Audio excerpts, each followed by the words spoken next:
welcome everyone to another session of GMP on the Air. Your host, Troy Fugate here, and for today's session, I am bringing on Dennis, who is an employee for Compliance Insight, and he's our special guest today because he has a very important point to make on something that we were discussing this week, and I'll go into that later. But Dennis, why don't you go ahead and introduce yourself?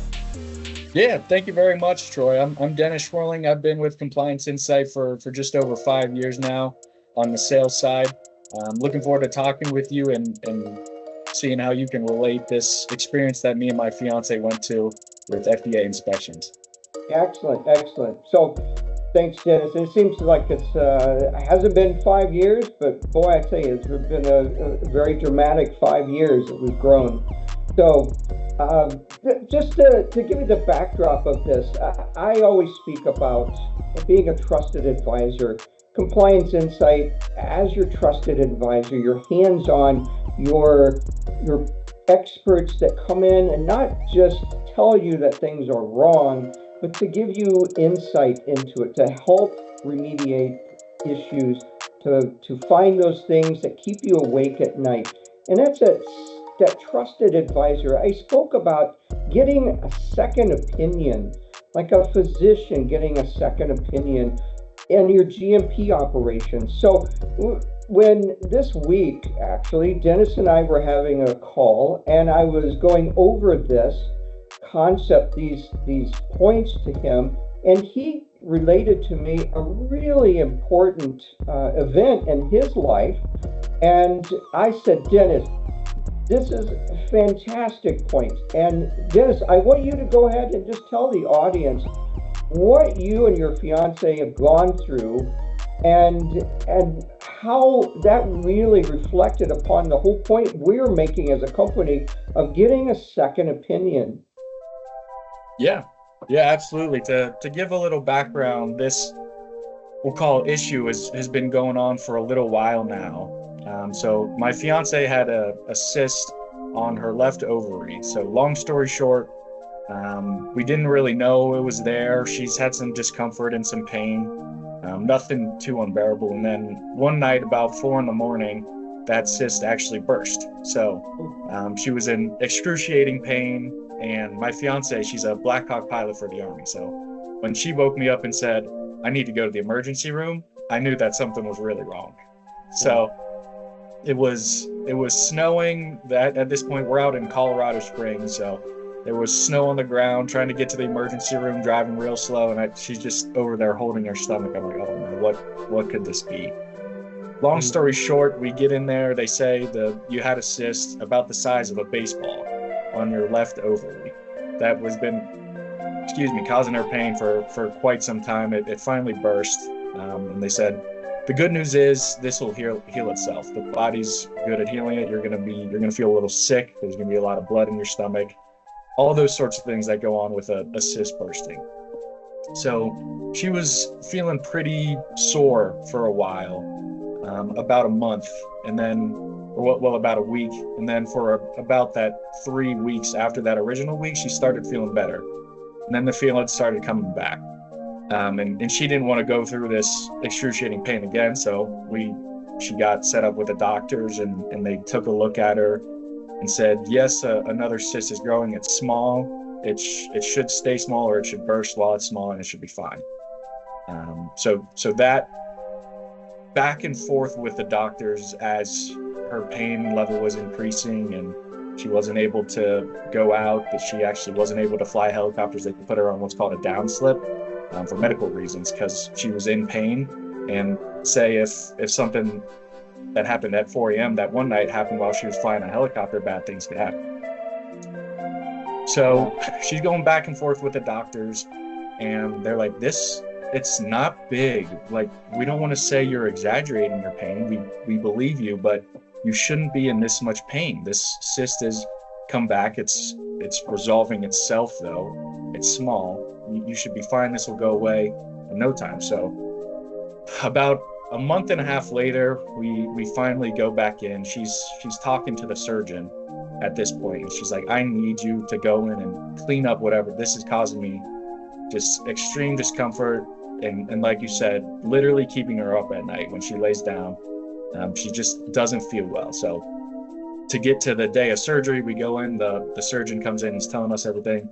Hey, hopefully this is going to be easy. Hopefully we have to make one small incision, take a look around.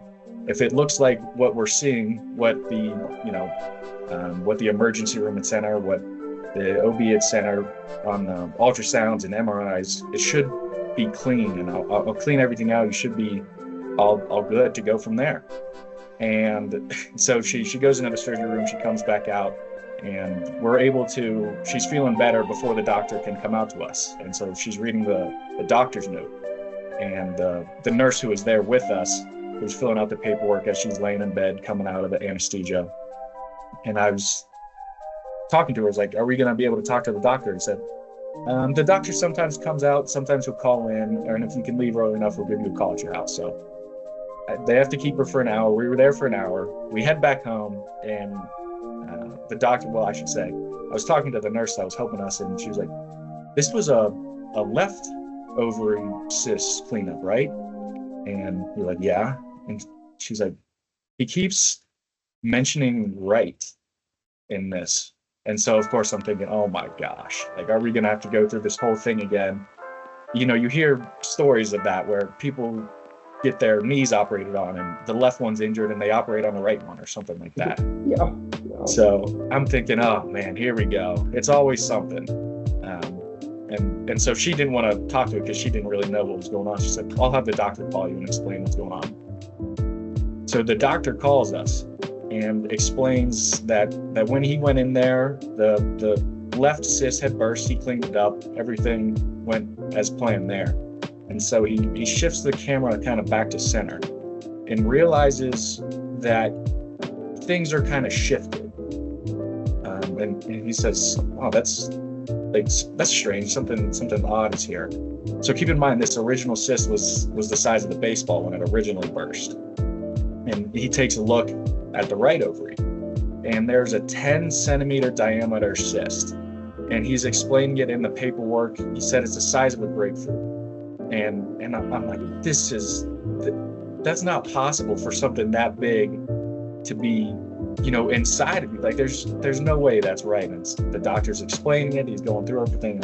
He said, when I lifted everything up, I saw it. I gasped. I said, oh my gosh. So the ultrasounds, the MRIs all missed this grapefruit. That was the actual cause of her pain. But, all the doctors saying this one on the left, it should, mediate itself. It'll be fine. And they only, I guess, knew about the one on the left because that was the original thing that we came in for. And so all the not the doctors necessarily, but the emergency room, when they did MRIs and ultrasounds, they paid no attention to the right side because they knew the cyst was on the left side. And so the surgeon got all the notes: left ovarian cyst, left ovarian cyst, left ovarian cyst. Didn't think of anything, just happened to realize on camera that things didn't look right, looked over and saw something that would have been, who knows what could have happened had that burst or had it kept growing. They could be worried about torsion, which is where things kind of flip upside down, which somehow didn't happen, given a cyst that size. So we got really lucky that Abby knew that something was wrong, my fiance, and said, listen, you got to get in there and take a look. And going back to your point on second opinions, how this conversation got started, something so obvious that if they would have seen, they would have done surgery probably that day in the hospital or in the emergency room when they first caught it. They just didn't see it because they were too zoned in on what the original problem was. Wow. I mean, just listening to you, I heard the story, but you gave some more depth to it there. Yeah. That's incredible. And thinking of this, as you and I were speaking, the applicability of this to GMP operations, that people do this constantly. They have this constant pain of having to do investigations over and over again. Being late on things, the unknown variables, which is exactly what you experienced, of what's out there. It keeps me awake at night. And I was out there in industry. I would go home at night thinking, did I do everything right today? Did we perform everything properly? Was there something that we missed? And that was constantly on your mind. So with that, it was a perfect analogy to say, you may look at things, you may have internal audits, you may have client audits that come in and go through all these various things. And they look at the stuff and they come back and tell you, yeah, everything's great. But until you really have someone come in, like a doctor, a physician, that is looking at it saying, there's something here that doesn't seem right. Something that really is not supposed to be happening is happening here. And then to pull on those strings and identify for you truly something that may be right below the surface that hasn't manifested itself. Maybe it has in certain degrees, but you still don't see it.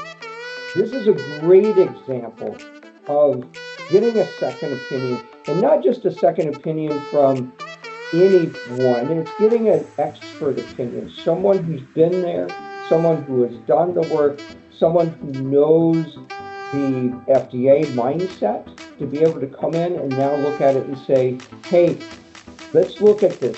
If you have a clean bill of health, great, excellent, money well spent.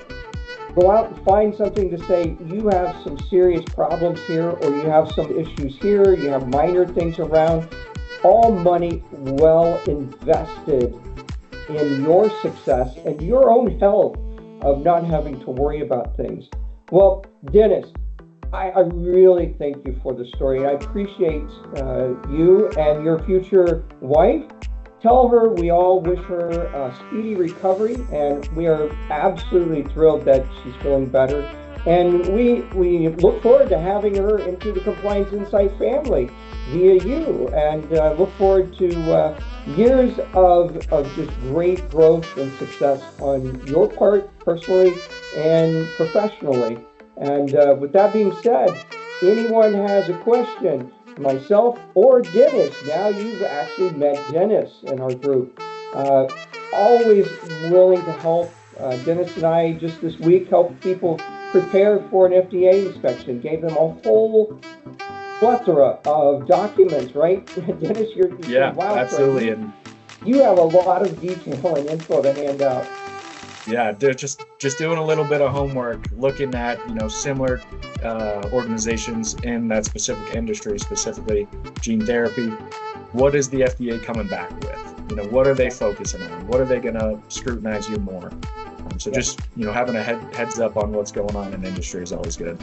Yeah. So we gave all of that out really before they even engaged with us. So we're here to help. If you have questions, absolutely reach out to us. If we don't know, we will certainly point you in the right direction. And with that being said, I appreciate everyone's time with this, and we will see you at the next episode of GMP on the Air. Thanks.